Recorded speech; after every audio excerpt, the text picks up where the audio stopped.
नमस्कार दोस्तों।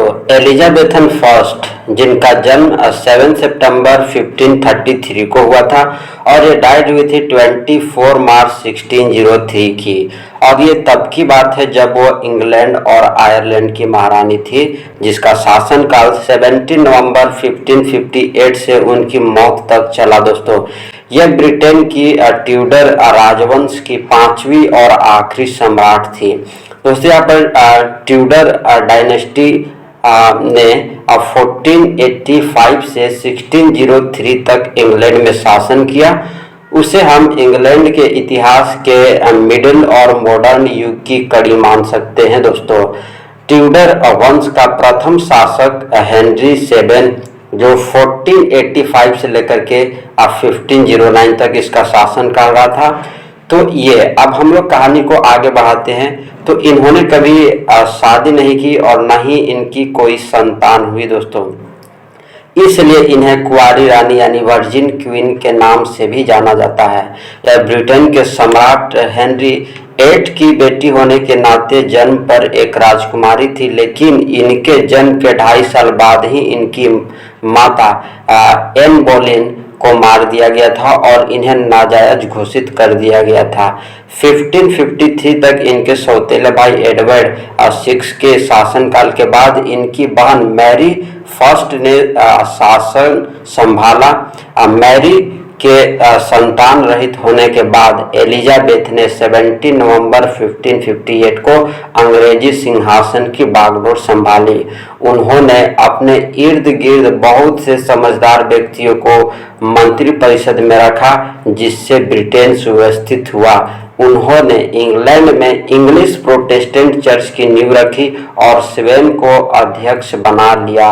इससे वे ब्रिटेन की राजनीतिक नेता और धार्मिक नेता दोनों बन गए। इससे रोमन कैथोलिक शाखा का पोप इससे नाराज हो गया और ब्रिटेन को धार्मिक मामलों में अपने अधीन एक कैथोलिक राष्ट्र मानता था। उसने 1570 में यह आदेश दिया कि ब्रिटेन के नागरिकों को एलिजाबेथ से वफादारी करने की कोई आवश्यकता नहीं है।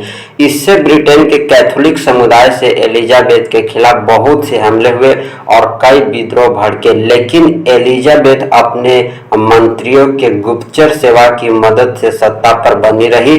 1588 में पोप के आग्रह पर स्पेन, जो कि एक कैथोलिक राष्ट्र था, ने ब्रिटेन पर एक समुद्री जहाजों का बेड़ा लेकर आक्रमण करने की कोशिश करी।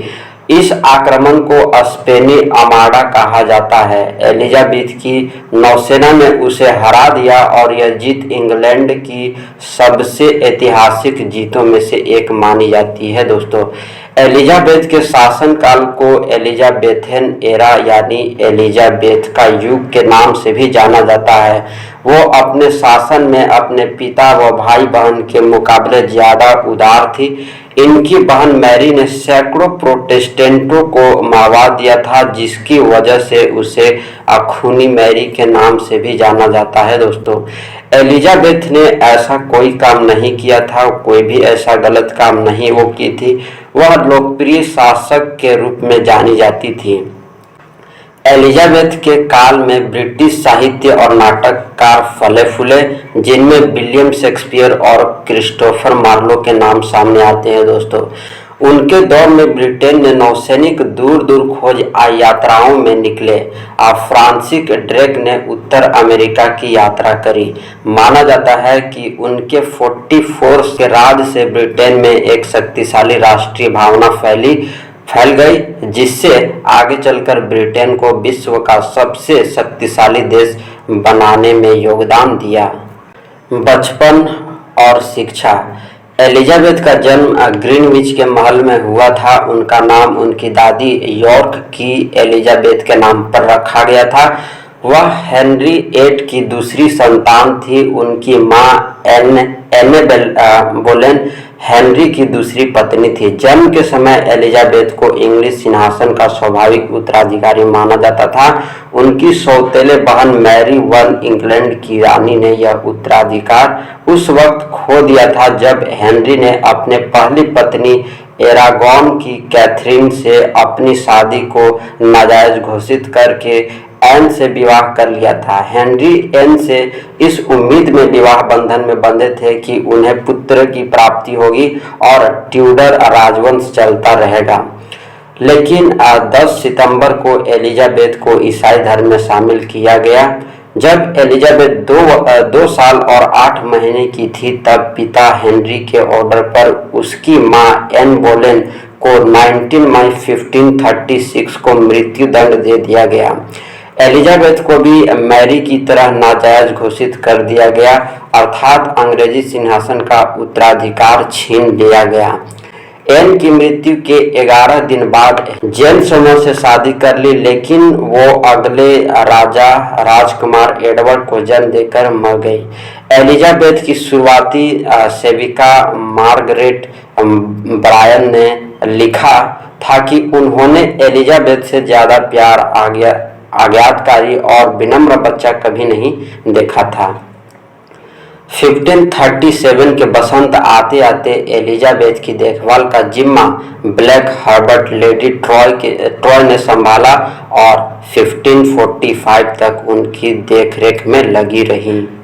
कैथरीन कैंपर नोवेल, जिन्हें कैट श्रिले के नाम से भी जाना जाता है, 1537 से एलिजाबेथ की अध्यापिका थी, अर्थात 1565 में उनकी मृत्यु तक उनकी सहेली बनी रही। कैंपर नोवेल ने एलिजाबेथ को 4 भाषाएं फ्रेंच, फ्लोमीन्स, इटालियन और स्पेनिश सिखाई। इसके बाद एलिजाबेथ ने ग्रिंडेल और रोजर एस्कम से शिक्षा ली, जो उस समय के प्रसिद्ध शाही शिक्षक थे। 1558 में अपनी शिक्षा पूरी करने के समय वह उस वक्त की पीढ़ी की सबसे शिक्षित नारियों में से एक थी। माना जाता है कि अपने जीवन के अंतिम समय आते आते वो वेल्स, कॉर्निश, स्कॉटिश व आयरिश भाषा भी सीख चुकी थी। हेनरी 8 की 1547 में मृत्यु हो गई और एलिजाबेथ का सौतेला भाई एडवर्ड 9 वर्ष की उम्र में राजा बना। कैथरीन फार, जो कि हेनरी की विधवा थी, ने एडवर्ड के अंकल और संरक्षक एडवर्ड सेमोर के भाई सुडले के बैरोन थॉमस सेमोर के भाई थॉमस सेमोर से शादी कर ली। दंपति एलिजाबेथ को अपने साथ लंदन में चेल्सिया ले गए। इस समय एलिजाबेथ छोटी थी। दोस्तों, एलिजाबेथ 25 की उम्र में ही इंग्लैंड की रानी बन गई। सौतेली बहन और उस समय की रानी मैरी की मृत्यु के बाद एलिजाबेथ की अंग्रेजी सिंहासन की एकमात्र वंशज थी। राज तिलक के बाद शहर में भ्रमण के दौरान नागरिकों द्वारा उनका भव्य स्वागत किया गया। कठोर प्रोटेस्टेंट विचारों वाले नागरिकों के लिए ये बड़ी जीत थी। एलिजाबेथ ने अपनी प्रजा से बहुत स्नेह भरा व्यवहार किया और इसके आगे की कहानी नेक्स्ट वाले वीडियो में कभी डिस्कस करेंगे।